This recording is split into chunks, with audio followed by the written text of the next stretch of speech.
Et bonjour, grand trésor. Aïe, oh, pardon. Je viens de marcher sur... Oh, marcher pieds nus dans la forêt, c'est vraiment un de mes kiffs.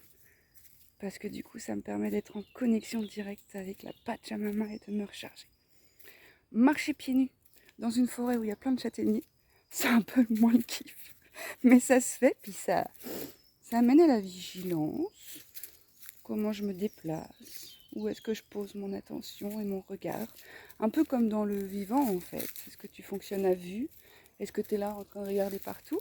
Ou est-ce que tu es dans une direction, concentrée, indépendamment du chemin qui t'est proposé? Et est-ce que tu fais confiance au process ou est-ce que tu essaies d'agencer ton chemin en fonction de ta volonté? De ta volonté égotique qui voudrait expérimenter ça plutôt que si. Et alors dans cette expérience qui est l'expérience terrestre, surtout en France, il y a vraiment eu une construction capitaliste, patriarcale et consumériste où la reconnaissance de ton être, la valeur de ta personne et, et, et le jugement de ta personne repose vraiment sur la valeur du travail. En fait, il y a énormément de personnes qui font un burn-out parce qu'il est extrêmement difficile de lâcher cette reconnaissance parce qu'il y a une carence en reconnaissance de soi. J'ai rencontré des personnes qui allaient au travail en pleurant tous les jours, qui savaient pleinement que c'était un espace de souffrance, qui ne mangeaient plus, qui ne dormaient plus, et à qui on a dit mais tu sais que tu peux t'arrêter là, enfin t'es déjà suffisamment en danger, si tu veux, là, dans ton intégrité physique. Ton corps semble te dire que quelque chose n'est pas bon pour toi dans cet espace. Eh bien non, même si cette personne avait cette conscience, il a fallu aller au bout du burn-out, il a fallu se brûler complètement, être hospitalisé pour justifier du fait que je ne peux plus aller travailler. Regardez, ce n'est même pas une volonté de ma part, c'est que là je suis en incapacité. Et en fait, le burn-out, c'est quelque chose sur lequel j'aimerais mettre un peu l'accent aujourd'hui, parce que c'est très répandu, et que ça atteste clairement de quelque chose qui dysfonctionne dans notre société, c'est-à-dire le manque de reconnaissance en soi et pour soi. C'est pas un problème de volonté, hein, c'est une impossibilité de faire autrement pour un être qui s'est construit dans une cellule familiale où la servitude, la soumission, le rejet de soi était l'unique façon d'être au monde. Parce que quand tu es enfant, il faut que tu saches et que tu comprennes que la seule chose dont tu as besoin, c'est d'être en lien. Un peu comme quand tu es une graine, la seule chose dont tu as besoin au début, c'est d'être dans la terre. Et puis, en fonction du terreau, soit il est plein de Roundup, de morceaux de verre, de tout ça, et ça peut vraiment venir influencer ta graine et venir l'informer que le monde se goûte comme ça, alors qu'il ne s'agit que du terreau dans lequel tu es venu au monde et pas du terreau du royaume des cieux qui est accessible à tout le monde en tout temps pour peu d'ouvrir le cœur. Mais pour beaucoup, c'est pas disponible l'ouverture du cœur parce que il y a eu un besoin relatif à la survie de fermer ce même cœur. C'est-à-dire que quand tu es enfant, il faut que tu comprennes que tout l'environnement va déterminer ta façon dont ton cerveau va se câbler. Vraiment, très vulgairement, on va dire que tu es devant... t'imagines un énorme tableau avec des prises. Et toi, tu dois câbler entre deux endroits.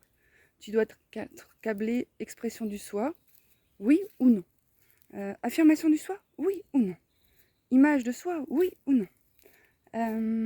Valeur de soi, bonne ou pas bonne. Et toi, en fait, en fonction de l'environnement dans lequel tu grandis, tu câbles. C'est-à-dire que si au jour, tu observes déjà dans ta structure familiale qu'il n'y a personne qui s'exprime en fonction de ce qu'il ressent vraiment, et tout le monde nous parle de la pluie ou du beau temps, eh ben, tu peux capter en tant qu'enfant, parce que tu es un être sensitif et très sensible, qu'en fait l'affirmation du soi elle n'existe pas vraiment. Donc déjà, tu es là en mode, bah, je sais pas trop ce que c'est ce câblage, parce que je ne le reconnais pas, l'expression de soi dans l'environnement dans lequel je grandis. Je ne le connais pas. Et en fait, à partir d'un moment, peut-être que toi, tu vas t'exprimer, toi. Allez, oser dire quelque chose dans ta structure familiale. Bah moi, à l'école, patati patata. Mais je te parle avec des mots, mais émotionnels. Enfin, avant que tu aies le verbe, tu as une expression de toi dans ton corps émotionnel. Il n'y a pas de filtre, il n'y a pas de il faut ou il faut pas. Il y a juste j'ai faim, je pleure pour faire savoir que j'ai faim. Et puis il se peut que tes larmes ne soient pas reçues avec amour et compréhension de ah, peut-être que tu as faim, mon amour. Non, je suis fatiguée, ferme ta gueule. Alors je grossis les traits, mais clairement, c'est ce qui est encore présent. Moi, quand je me balade, je peux observer des parents agir d'une façon encore mortifère, de cette façon-là, avec leurs enfants. C'est communément accepté, mais en même temps, la société, enfin le rythme capitaliste, capitaliste, consumériste et tout, fait qu'effectivement la disponibilité des parents pour être présents pour leur enfant n'est pas accessible. En fait, tu bosses 35 heures par semaine, tu as des crédits, tu as des emprunts, tu as un rythme, tu as déjà tout ça qui n'est pas respectueux de ton vivant pour que tu puisses te déployer correctement. Et en plus de ça, tu as des enfants qui sont vivants. À un moment donné, tu ne peux plus. Mais c'est normal, ça atteste juste de grosses carences dans notre société de tribu, la notion de la tribu. Il y a plein de choses qui sont en cours de réajustement et on est obligé d'en passer visiblement par des crises pour voir les dysfonctionnements. Et je trouve que c'est merveilleux toutes ces crises que l'on vit, même s'il y a énormément de souffrance. Cette souffrance, elle était déjà présente en notre humanité et grâce à ces crises, elles peuvent enfin s'extraire. Donc après, c'est nous, en tant qu'individus, comment on va se repositionner dans le monde, comment on va offrir au monde qui nous sommes vraiment des êtres de lien, des êtres interdépendants, interconnectés. Et ça, ce serait merveilleux. Et c'est une opportunité merveilleuse. Et du coup, il se peut que dans ton expression authentique de ta colère, ta joie, ta frustration, ton plaisir ou quoi qu'est-ce, donc expression de soi, tu te sois fait rejeter. Donc, alors si on reprend le tableau, expression de soi, bah non. Ok, c'est un câblage. C'est un câblage. Il n'y a pas de jugement. Tu n'es pas en capacité, quand tu es gamin, de choisir ce qui est vertueux pour toi. Tu fais ce qui est. Donc ce qui est présent, c'est ce que tu vas câbler. Après, ça passe dans l'inconscient, c'est ce qui dirige ta façon d'être au monde. Donc c'est pour ça qu'il y a énormément d'adultes qui sont en difficulté à s'exprimer. Mais j'ai l'impression que tous, finalement, parce qu'en fait, la conscience se déploie actuellement et autre chose est disponible actuellement. Mais bon, si tu revois l'éducation de nos parents, de nos grands-parents, enfin, c'était il y a genre 2 générations et pourtant les différences sont abyssales. Elles sont abyssales. Je me dis, mais c'est un truc de ouf quand même ce qu'on vit, quoi, ce qu'il est possible d'expérimenter actuellement. Et en fait, les burn-out ne sont que la résultante de tous ces branchements. De tous ces branchements qui ne sont pas inhérents aux vivants, hein, qui sont pas prompts pour faire circuler. Ah, essaye. Donc oui, tous ces branchements, c'est des branchements qui entravent la libre expression authentique. Authentique, c'est-à-dire qu'au contact de ton authenticité, que ce soit la haine, la colère, la joie, le plaisir, le désir, tout ce que tu veux, il se peut que tu aies rencontré un stop. Donc en fait, qu'est-ce que tu es venu proposer au monde par la suite pour survivre? La superficialité. Regardez, je vais vous montrer un truc de ouf. Vous êtes prêts?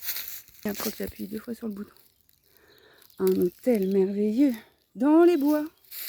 C'est beau, n'est-ce pas? C'est une magicienne qui a certainement déposé ça pour remercier le vivant d'être vivant et honorer la nature, de pouvoir nous offrir ces espaces de reconnexion à soi. Donc, effectivement, les burn-out attestent d'un réajustement à faire.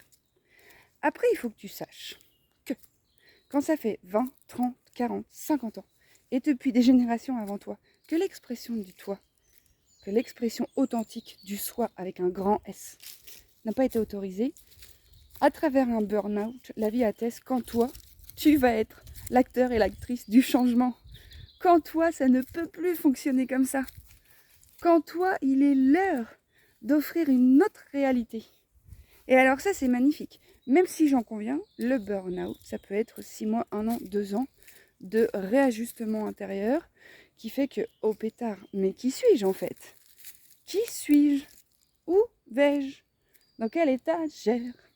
Et en fait, c'est une phase de reconstruction merveilleuse qui peut être vraiment inconfortable et qui peut être vraiment flippante. Après, il faut savoir que dans ces espaces de non-expression du soi, tu as mis plein de stratagèmes en place pour survivre et pour t'offrir au monde dans la superficialité. Et en fait, notre société actuellement, qui est en cours d'effondrement, est régie par une superficialité excessive. C'est-à-dire que la superficialité, et là je reprends les méthodes Pitts et les polarités, est nécessaire au bon fonctionnement du monde. Tout est nécessaire au bon fonctionnement du monde, à l'équilibre. La haine, la colère, la tristesse. Et je cite délibérément ces 3 émotions parce que j'observe, pas plus tard qu'il y a 2 jours, j'étais à un atelier autour de la voix. Et du coup, on était en cercle, on était en petit comité. Et du coup, la proposition, c'était pour que les personnes qui avaient la difficulté à s'offrir des espaces d'expression de leur voix, qu'elles puissent réinformer à travers l'expérience directe, là, qui est le cercle, d'aller au centre, de prendre le micro et de chanter. De chanter, de fredonner, qu'importe, mais d'oser le faire pour soi, de dire « je ne suis plus l'esclave de ces croyances, je m'offre » et la vie conspire à travers cette proposition qui est le cercle, un espace de libre expression. Et alors c'est merveilleux. Ce qu'il est un peu moins à mon sens, c'est que les 4 personnes qui sont venues au centre, j'ai une lecture des corps subtils et des corps émotionnels assez fine. Donc moi je sentais la structure bouger, je sentais beaucoup d'émotions, de tristesse, d'injustice, de colère, de perdition. Et pour autant, la voix qui s'est exprimée semblait être venue depuis un espace de tout va bien. Oh oh oh oh oh. Mais, et c'est là que je vois à quel point nous sommes conditionnés à faire acte de superficialité. Même quand l'espace est prompt pour être authentique, les circuits neuronaux, normal puisque le cerveau fonctionne à l'économie d'énergie, normal puisque le cerveau fonctionne à la survie, donc il va choisir ce qu'il connaît. Non pas parce que ça te fait du bien, mais parce que c'est économique. Ok, donc maintenant qu'on fait ça, qu'on a vu ça, on fait quoi? On s'offre des espaces de recablage. Effectivement, de reprogrammation neuronale. Avec les méthodes Pitts, c'est vraiment quelque chose qu'on fait. Alors après, j'aimerais quand même te dire que cet espace de reprogrammation neuronale, c'est pas juste une séance one shot, pouf, je me recable et hop, parce qu'en fonction de tout le tableau électrique et du chantier abyssal, parce que j'ai parlé de l'expression de soi, mais il existe des milliers de polarités. La honte, la fierté. Honte, fierté, qui normalement sont câblées à l'équilibre dans mon dedans. Oh, bah non, visiblement, fierté, il n'y a pas trop droit d'être, parce que ça laisse à penser que je pense qu'à moi, et on me fait bien comprendre que ce n'est pas l'idée du vivant, sinon de se sacrifier pour l'autre. Donc, bah, je vais un petit peu déséquilibrer, je vais surinvestir ma honte. Et en fait, il y a énormément de choses qui justifient le fait que la honte soit en quantité excessive dans nos dedans. Bah, tous ces moments où on nous a rejetés, par exemple, on a ressenti de la honte. Hein. C'est une émotion qui arrive dans cet espace-là. Quand on te dit, mais n'importe quoi, c'est quoi ta question? Ou bah, attends, tu vas pas dire ça quand même. Tu vas pas y aller comme ça. Tu vas te changer avant d'y aller. Tu vas faire un bisou, un machin. T'as pas dit ça quand même. Tu vois, toutes ces phrases qu'on peut entendre qui sont banalisées, mais elles viennent te faire ressentir la honte parce qu'au fait, au contact de ton authenticité, on te laisse ta pensée. Mais non, bah tu vas pas faire ça quand même. Bah t'es pas Bon, t'es pas sérieux, Jean-Michel? Quoi? Et c'est là qu'effectivement, on investit un rôle qui prend naissance dans une superficialité, où en fait, on n'est pas dans les profondeurs de notre être, on est vraiment à quelque chose de communément accepté qui nous correspond pas, mais au moins ça permet de nous déplacer dans le monde. Mais se déplacer dans un monde malade en suivant ces règles, c'est pas vraiment vertueux pour la libre expression de nos êtres et pour l'amour en nous. Oh, regardez! Regardez la magnificence de la vie. C'est quand même un truc de fou comment c'est joli. C'est joli, c'est toi, c'est moi, c'est nous, c'est la vie. Que la nature est belle et douce. Bon. Donc, il existe des espaces de transformation. Après ces espaces de transformation, ils prennent du temps. Quand tu t'es câblé d'une certaine façon et que ces câblages n'ont pas été remis en question pendant 15, 20, 30, 50, 60 ans, bah c'est quelque chose que tu as nourri et que tu as renforcé. Donc en fait, il va falloir non pas s'attaquer à la dynamite, à ce qui est en place, mais proposer autre chose. Proposer un autre programme à travers une expérience directe qui va déjà permettre à ta conscience de se déposer dans cet espace et de dire ok, ça existe, la sécurité dans la honte, dans la fierté Je t'invite vraiment à regarder le site internet des méthodes PIT parce qu'en fait je pourrais en parler pendant 200 ans, mais c'est pas le but parce qu'en plus j'ai que 28 minutes dispo. Et après c'est dans ton quotidien. Dans ton quotidien, est-ce que tu t'offres des espaces pour te sentir, indépendamment de ce que tu sens? Est-ce que tu es suffisamment en sécurité pour qu'au cœur d'une émotion, tu puisses te laisser traverser? Est-ce que tu es toujours dans le contrôle? Est-ce que tu es toujours dans le jugement? Est-ce que tu es clafie d'addiction? Et ça, c'est sans jugement aucun. Ça permet juste de voir à quel point la contamination à l'intérieur est conséquente. Et du coup, c'est pas un problème. On va pas arrêter une addiction avec une volonté égotique. S'il y a une addiction, c'est qu'il y a une absence d'amour en soi, à un espace intérieur. Donc il va falloir aller à l'intérieur de soi et déposer de l'amour sur des parties de toi qui sont blessées pour que l'accroche dans l'addiction se défasse. Mais c'est pas en jugeant l'addiction ou en voulant arrêter avec un espèce de contrôle égotique que tu peux. Ben non, c'est une béquille nécessaire pour cacher le manque d'amour en soi. Bah, magnifique. Maintenant, il existe d'autres possibles d'aller voir en interne ce que ça raconte. Et c'est un processus qui demande beaucoup de douceur, beaucoup de patience. Et pour beaucoup d'entre nous dans cette société, l'espace-temps est contracté et on veut de l'immédiateté. Et on a été dressé, élevé là-dedans. Tu veux un livre? Il l'a demain dans ta boîte aux lettres. Tu veux un billet d'avion? T'es dans ton canapé en pyjama. Demain, tu peux être à Paris et décoller pour Bangkok. T'as la flemme de te faire à manger? On peut te livrer dans les 3 heures qui arrivent. Tout est fait pour que l'espace-temps et la souveraineté soient tout contracté, tout absentisé, même si ça se dit pas, t'as compris. Donc le but, ça va vraiment être de s'ouvrir et de s'offrir des espaces où à travers l'expérience directe, on va réinformer ta matière, on va réinformer ton corps, on va réinformer ton cerveau. Et j'aimerais beaucoup te faire expérimenter les méthodes PIT, parce que c'est des outils que j'affectionne beaucoup, qui sont riches et qui sont vastes, et qui sont profondes, et qui sont simples à mettre en application. J'aimerais beaucoup que tu te saisisses de cette opportunité-là avec amour pour toi, et que tu ne fasses pas un transfert sur moi comme étant un nouveau gourou, ou une nouvelle porte de sortie magique. Je vais cheminer à tes côtés. Je vais tenir le miroir pour que tu te rends compte dans des espaces que tu as condamnés parce que tu n'as pas eu le droit d'y aller. Je vais tenir le miroir en face des espaces en toi qui sont full of colère, full of rage, full of tristesse, full of déception. Et quand je vais tenir ce miroir, je vais aussi poser une main sur ton épaule et je vais te dire je suis là. Et tu peux aussi l'être. Et tu peux aussi te regarder.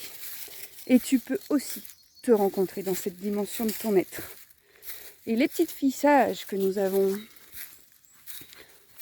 dû être, ont dans leur support énergétique énormément d'informations en attente de résolution. Énormément de tristesse, énormément de colère, énormément d'injustice, énormément d'allégeance inconsciente à papa-maman parce que c'est les deux figures avec lesquelles nous avons grandi, qui représentent l'énergie masculine et l'énergie féminine. Donc c'est aussi ce terreau qui détermine la façon dont on te relationne avec les hommes et les femmes. Donc, plonger à l'intérieur de soi, s'offrir cet espace, c'est se rencontrer vraiment. Se rencontrer dans toutes les dimensions. C'est s'offrir un espace, non pas magique, mais où on arrête de fuir. Et quand on arrête de fuir, là, il y a quelque chose qui se passe. Là, il y a une reddition. Là, il y a une reconnexion qui est possible. Parce que si tu cours à tous azimuts partout, là, cherchant des solutions à l'extérieur partout, tout le temps, mais je dis pas que tout existe et que tout a besoin d'être, mais à l'équilibre, à l'équilibre, à l'équilibre. Et plonger en soi et recabler, ça permet de restaurer l'équilibre.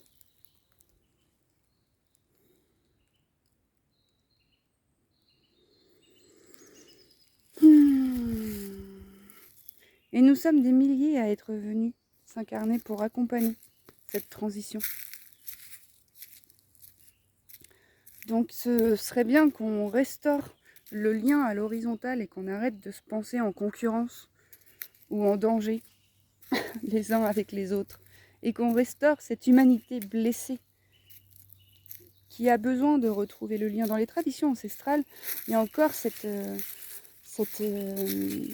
dynamique de cercle, de parole, de partage, d'être vu, d'être touché, d'être validé indépendamment de ce qui se goûte et de ce que tu traverses. Et dans notre société individualiste, on a tué tout ça. Et du coup, tout simplement, on est en train d'expérimenter la mort parce que créer un système et planter une graine dans un terreau plein de Roundup de verre, alors ça poussera parce que la vie est plus grande, mais ça poussera malade. La nourriture qui en sortira sera teintée de ce Roundup, donc ne sera pas très nourrissant. Donc là, il est possible d'aller plonger dans son terreau avec beaucoup de douceur, beaucoup d'amour, beaucoup de bienveillance, beaucoup de patience. Et il est possible. Alors puisse ce possible résonner en toi si tu vois que tu as du mal à t'exprimer, que quand tu veux dire oui, tu dis non, que quand tu veux dire non, tu dis oui, que tu as du mal à impulser un élan vers ce que tu désires, que tu as du mal à te choisir, que tu attends de l'autre qu'il te valide, que ta valeur, tu la sous-estimes, que l'image de toi, tu te trouves belle que quand t'es comme ça et qu'en jogging ou quoi qu'est-ce, c'est pas possible, je peux pas être vue. Que tu penses que tu chantes mal, que tu fais mal, que tu danses mal, que tu es mal, tout ça sont que des conséquences de traumas qui sont dans ta structure et de câblage qu'il faut refaire. Donc à un moment donné, il faut venir se recabler et ce faisant, permettre à une autre dimension de son être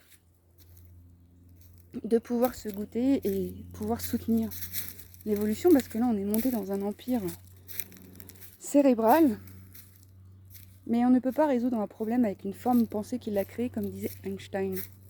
Donc résoudre un déséquilibre mental avec la dimension mentale, que nenni, va falloir revenir à la dimension organique du sentir. Voilà mes grands trésors, c'est tout ce que je nous souhaite, c'est tout ce que je vous souhaite.